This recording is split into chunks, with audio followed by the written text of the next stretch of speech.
लोबिया जो है ये दर्दों को क्यों ख़त्म करता है? असल में जो दर्दें होती हैं जिस्म के किसी हिस्से में भी आपके दर्द रह रहा है तो नाज़रीन यूँ समझ लें आपके जिस्म में कहीं न कहीं जो है इन्फ्लेमेशन और वरम बढ़ रहा है। तो असल में हज़रत इमाम जाफ़र सादिक रज़ियल्लाहु ताला अन्हु का फ़रमान है कि लोबिया जो है जिस्म से गैसों को ख़त्म करता है। तो नाज़रीन ज़ाहिर-सी बात है जो चीज़ गैस ख़त्म करती है, ये जो वरम होता है, इन्फ्लेमेशन होता है जिस्म में, पहले इन्फ्लेमेशन जो है वरम क्यों बनता है, ये गैस बनती है, सूजन बनती है, फिर जो है नाज़रीन तो दर्दें होती हैं। दर्द पहले डायरेक्ट शुरू नहीं होता जिस्म के किसी हिस्से में, पहले वरम बनता है, सूजन आती है। ये जितने भी एंटीबायोटिक और पेन किलर होते हैं सबसे पहले जाके जिस्म में ये वरम और इन्फ्लेमेशन को ख़त्म करने की दवा होती है।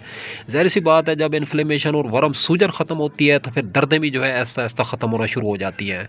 तो ये नेचुरल तरीके से, ऑर्गेनिक तरीके से जो है लोबिया नाज़रीन जिस्म से इन्फ्लेमेशन और वरम के अमल को ख़त्म करता है हमेशा के लिए। फिर कमर का दर्द भी ख़त्म हो जाता है, पाँव की एड़ियों का दर्द भी ख़त्म हो जाता है, सूजन भी ख़त्म हो जाती है, इस तरीके से।